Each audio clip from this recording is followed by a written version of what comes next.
ورحمة الله وبركاته. كل الحمد لله والصلاة والسلام على نبي المجتبى وأحمد المصطفى صلى الله تعالى عليه وعليه وصحبه وأزواجه وأهل بيته وعفاده أجمعين دائما أبدا أبدا إلى يوم الدين. بعد حمد وصلاة فأعوذ بالله من الشيطان الرجيم. بسم الله الرحمن الرحيم. ولنبلونكم بشيء من الخوف والجوع ونقص من الأموال والأنفس والثمرات وبشر الصابرين الذين إذا أصابتهم مصيبة قالوا إنا لله وإنا إليه راجعون أولئك عليهم صلوات من ربهم ورحمة وأولئك هم المهتدون. صدق الله العظيم وصدق رسوله النبي الأمين الكريم من الشاهدين والشاكرين. کل حمد و ثنا اس مالک حقیقی وحدہ لا شریک کے لیے سزاوار ہے جو کل جہانوں کا مالک و ملجا ہے، جس کا کوئی مثل و مانند نہیں، وہ اپنی ذات میں یکتا، وہ تنہا ہے، جس کا کوئی ہمسر نہیں، وہ قدیم ابد الآباد سے ہے اور ہمیشہ ہمیشہ رہنے والا ہے۔ میں گواہی دیتا ہوں کہ نہیں ہے کوئی معبود برحق لائق عبادت سوائے اللہ جل مجدہ کے، اور میں یہ بھی گواہی دیتا ہوں کہ محمد عربی صلی اللہ تعالیٰ علیہ وآلہ وسلم اللہ کے بندے اور خاص رسول ہیں۔ صلاۃ و سلام نازل ہو ہمارے آقا نامدار حضور تاجدار محمد عربی صلی اللہ تعالیٰ علیہ وسلم پر، آپ کی آل پر، آپ کے اصحاب پر۔ وعلیکم السلام۔ بزرگان دین، برادران اسلام، گزشتہ 3-4 جمعہ سے آپ موجودہ ہمارے زندگیوں کے جو احوال بنے ہوئے ہمارے وطن میں، اس بارے میں مختلف گوشے اور مختلف پہلوؤں پر ہم نے ایک دوسرے کو تیار ہونے اور خدا کو راضی کرنے کی راہ اختیار کرنے کی طرف رغبت دی ہے۔ عزیز اور بزرگوں، زندگی اور موت کے بارے میں تو آپ نے سمجھ لیا کہ یہ ہے ہی آزمائش۔ جب زندگی ملتی ہے تو بندے کو کرنا کیا ہے؟ تو زندگی میں مصیبت بھی آتی ہے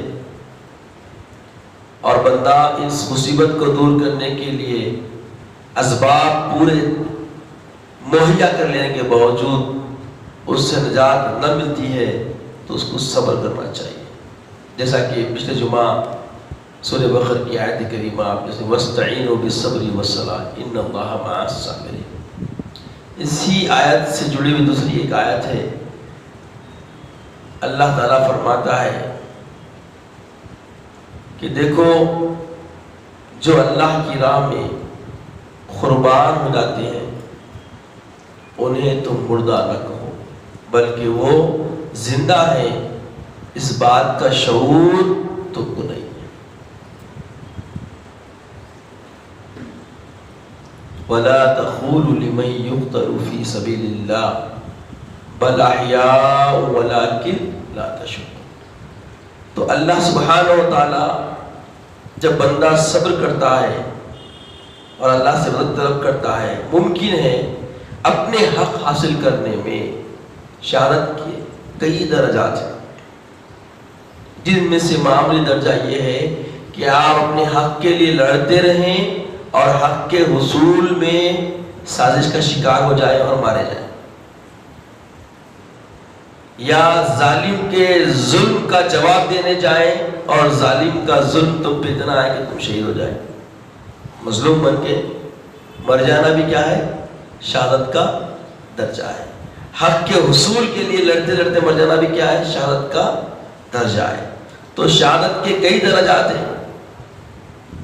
اب جو باضابطہ مسلمانوں کی عداوتوں میں لوگ نکل کے آ جائیں تو ان کا دفاع کرنا، ان کو روکنا، اور اس روکنے اور دفاع کرنے میں اگر کوئی شہید ہو جاتا ہے تو وہ بھی شہید ہے، اور شہادت کا درجہ کوئی معمولی نہیں ہے۔ اللہ سبحانہ و تعالیٰ اپنے ماننے والے بندوں کو سوائے اپنے ڈر کے ہر ڈر سے برات دینا چاہتا ہے، اور یقیناً جو اللہ کی توحید کا علمبردار بن جاتا ہے، اس کے محبوب کی محبت کا شیدائی ہو جاتا ہے، اب ان دو نعمتوں کے ملنے کے بعد، توحید کے ملنے کے بعد، اس کے محبوب کی محبت و الفت سے التفات ہونے کے بعد، اب کوئی شے ایسی نہیں جو ان سے تم کو دور لے جائے، ان کے مقابلے میں آ کے تم کو کوئی حائلیت اختیار کر جائے۔ سب چیز ہچ ہے سوائے ان دو چیزوں کے، اللہ کی توحید اور اللہ کے محبوب کی محبت۔ اور الحمدللہ ثم الحمدللہ مسلمانوں کو یہ نعمتیں حاصل ہیں، اللہ کی وحدت کے ماننے والے ہیں، رسول کی رسالت کو ماننے والے، رسول سے محبت و الفت رکھنے والے، تو ہمیں اب بڑی شان کے سلیقے سے جینا ہے۔ اور جو لوگ توحید کے علمبردار بن جاتے ہیں اور محبت رسول سے سرشار ہوتے ہیں، ان کو کیا کہتے ہیں؟ مومن۔ اور مومن کے واسطے اللہ کا ارشاد ہے وَلَا تَهِنُوا وَلَا تَحْزَنُوا أَنْتُمُ الْأَعْلَوْنَ إِن كُنتُم مُؤْمِنِينَ۔ نہ تمہیں گھبرانے کی ضرورت ہے، نہ ڈرنے کی ضرورت ہے۔ ڈر اور گھبرانا مومن کی شان نہیں ہے۔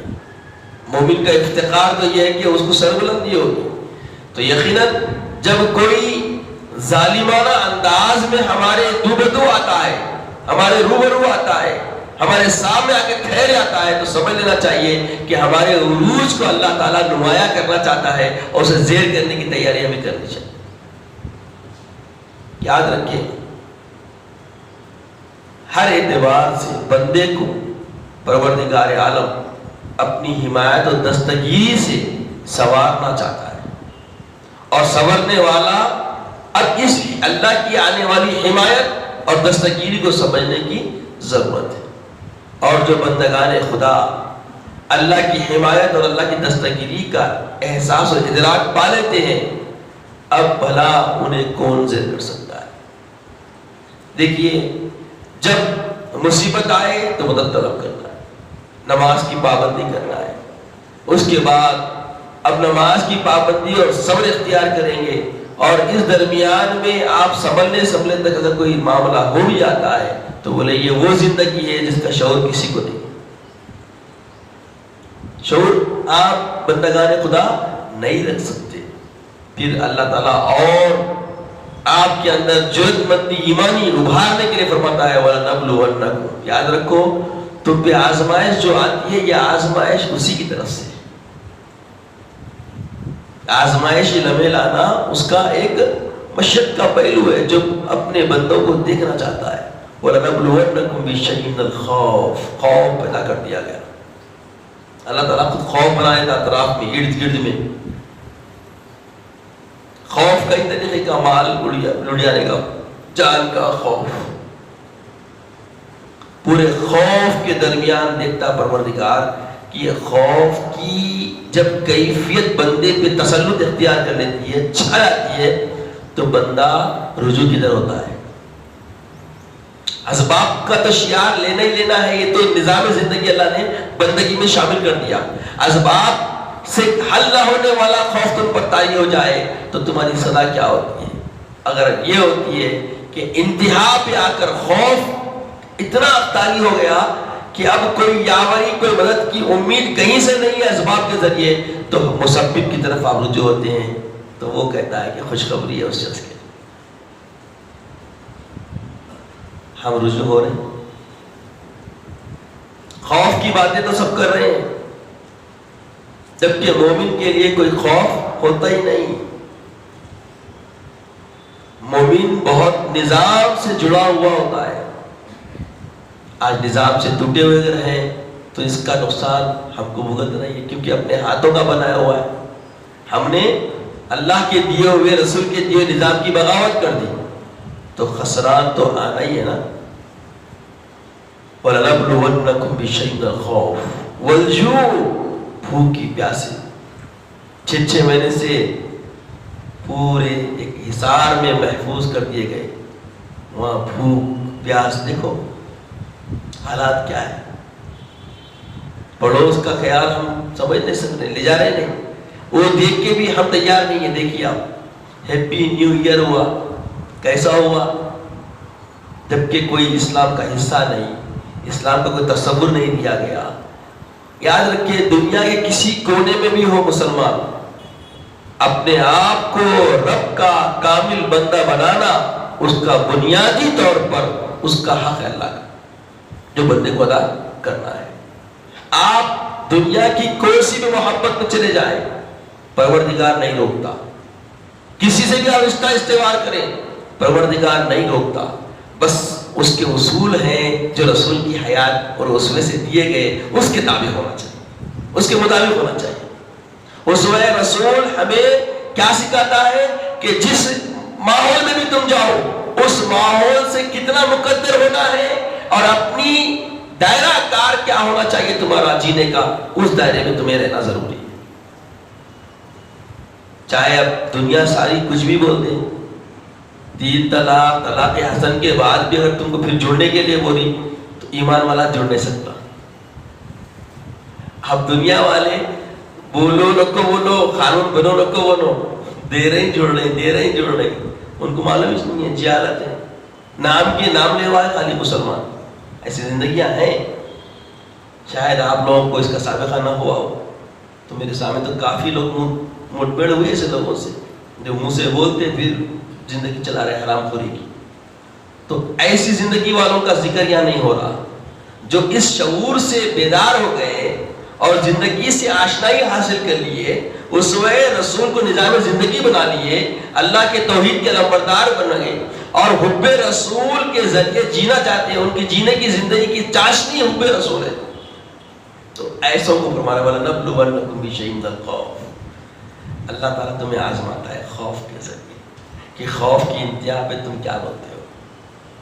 جب دیکھ لیے لمحہ آخر کے آ گیا، سیدھا سیدھا معلوم ہی ہے سجل للمؤمن ہے یہ معاملہ پورا. ہاں، انا للہ و انا الیہ راجعون.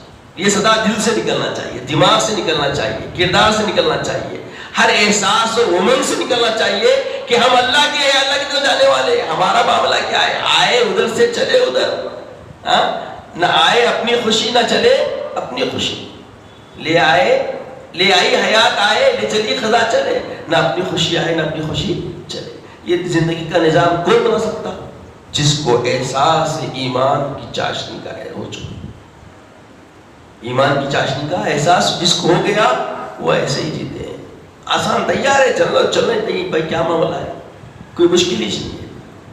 آج حالات جتنے بد سے بدتر ہو رہی، اس میں ہمارا ہی کچھ کوتاہیوں کا سبب ہے، کہیں اور سے آیا ہوا نہیں ہے. دیکھیے کوتاہی، حالات اتنی بری ہے پھر بھی آپ دیکھ رہے ہیں کہ حالات ہیپی نیو ایئر کیسی منائی گئی. باضابطہ برقعے والے خواتین، بھائی یہ گھر سے نکلنے کا تصور پہلے نہیں تھا ایسا، اور نکلے تو طریقہ بتایا گیا کہ سیمنٹ کے دیواروں کی طرف سے ہوتے ہوئے نکل جائے، تن کے روپ میں چلنا بھی نہیں ہے. اب یہاں تن من دھن سب لے کے جو اتر گئے، ان کا حال کیا ہوگا؟ کیا رضائے رب ان کو ملے گی؟ خوشنودی والی زندگی ان کو ملے گی؟ اب غور کریں، خالی اتنے ہی پہلو کہ جب وہ وہاں پہنچ گئے تو ان کے پہنچنے میں ان کے ماں باپ راضی، ان کا کنبہ پورا تیار، تبھی تو وہاں پہنچے نا. اتنی آزادی ملنا، کیا شعار اسلام سے اس کا تعلق کچھ بھی ہے؟ اسلام کی زندگی جینے والے کیا ایسا رہ سکتے ہیں؟ پھر بتایا گیا بھوک پیاس کی بات ہو رہی ہے. دیکھو آپ 6 مہینے ہو گئے، حصار میں رکھ دیا گیا، ابھی تک حالات وہاں پہ عام نہیں ہوئے. کسی کو در فکر نہیں ہے، الجھے ہوئے اپنے اپنے معاملات. NRC CCA کیا ہے، اس کی طرف پڑے ہوئے. پڑوس کا کیا حال ہے، کوئی آواز سننے بھی آ رہی، کوئی خبر گیری کر رہا ان کی، جبکہ ساتھ میں وہ بھی ہونا چاہیے نا، نہیں ہونا چاہیے. بولیے. اب دیکھیے آپ وہاں کتنا بھوک کا، ان سے پوچھیے معاملہ کیا. یہاں تو ہم شیر و شکر ہو کے جی رہے ہیں، ہر چیز ٹائم پہ مل رہی ہے، ہم اس لیے فکر نہیں ہے. یاد رکھیے جب ہمارے بھائیوں پہ مصیبت آ جائے تو ہمیں بے چینی کا کم سے کم احساس اتنا تو ہمارے اندر آنا چاہیے. ہے بے چینی وقتیہ جب حالات ہزار کی طرف آئے، ابتدا ہوئی تو دعائیں بھی ہوئی، لوگ یاد بھی کیے، مگر اب کون یاد کر رہا؟ بولیے. جب تسلط قائم ہے وہاں پر اور زندگی عام نہیں ہوئی، زندگی بحال نہیں ہوئی، وہاں پہ حالات بہت برے ہیں. دوسرا اور پھر حالات پڑوس میں اتر پردیش کے حالات بھی مختلف ہو گئے، سب سن رہے ہیں مگر فکر کس کو ہے؟ بولیے. کون اس تائید میں بات کر رہا ہے؟ بولیے. آوازیں جتنی بھی ہے وہ آوازیں اٹھ رہی ہے، اٹھنا چاہیے. ہم جس دائرے میں رہ رہے ہیں اس دائرے میں بے خوف بات کرنا یہ ایمان کی فکر ہے، یہ ایمان کی تعلیم ہے، یہ ایمان کا احساس ہے، یہ ایمان والا جذبہ ہے. آج بتائیے کون بول رہے؟ بولیے ایسا.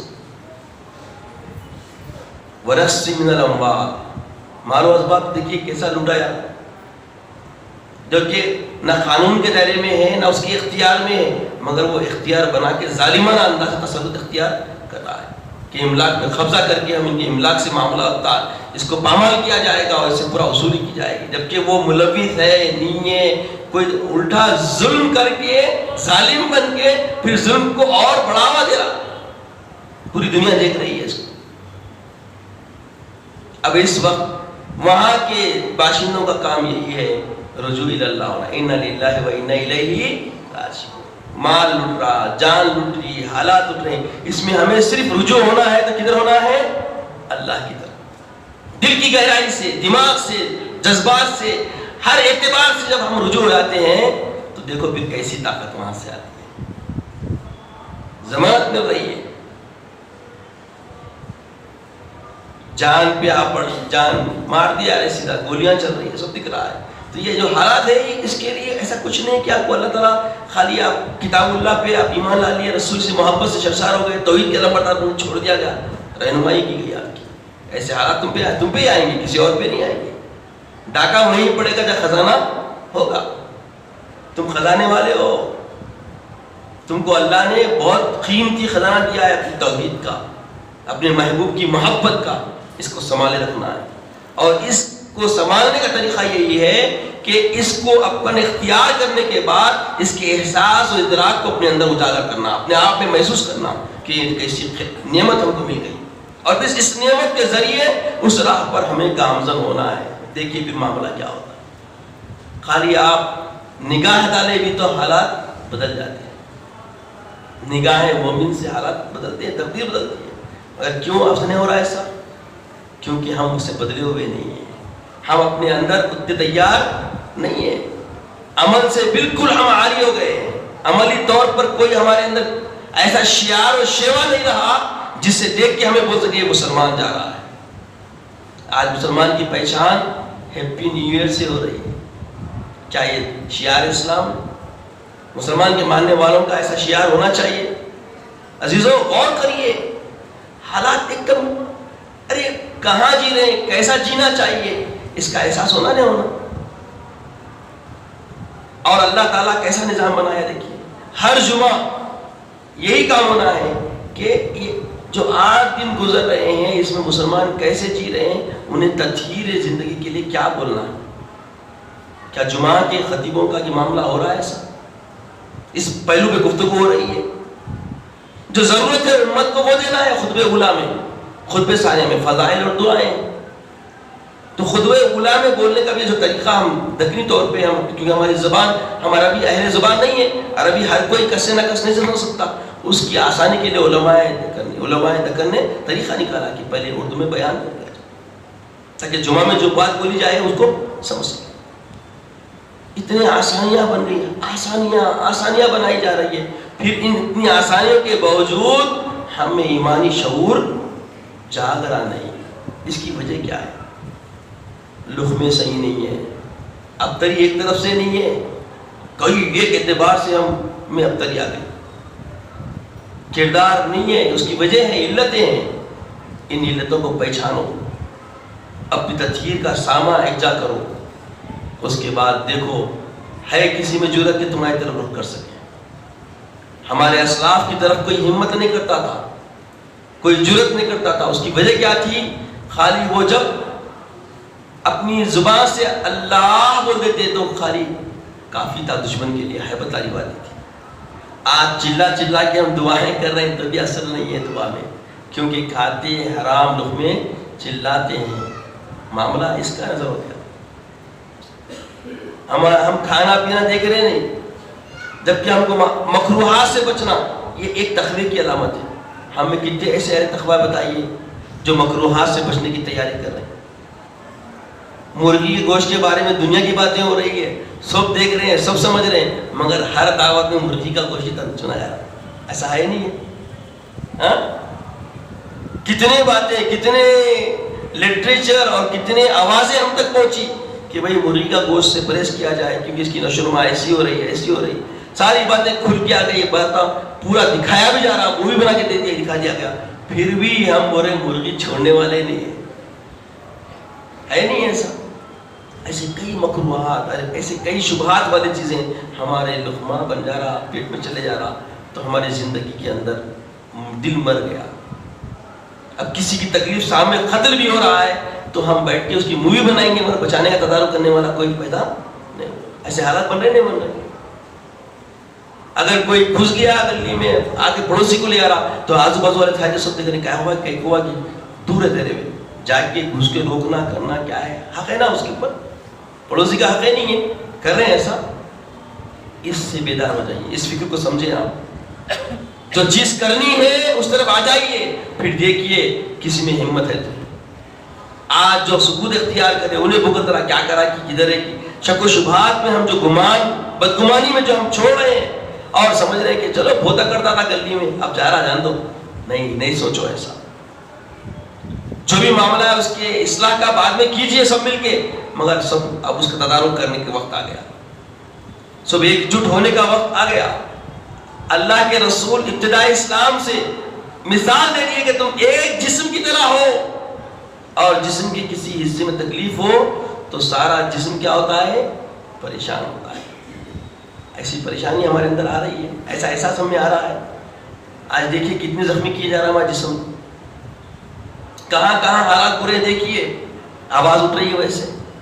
تو عزیزو، ایک تہذیبی انداز میں، ایک جمہوری دائرے میں رہتے ہوئے ہفتے کے دن 2 بجے سے پھر ایک پروٹیکٹ کچھ کیا جا رہا ہے، مارچ کیا جا رہا ہے، اس میں حصہ ملیے، اپنا اپنا کردار دکھائیے، مت سوچئے یہ کہ ارے جاتے لوگ کیا کرنا ہے۔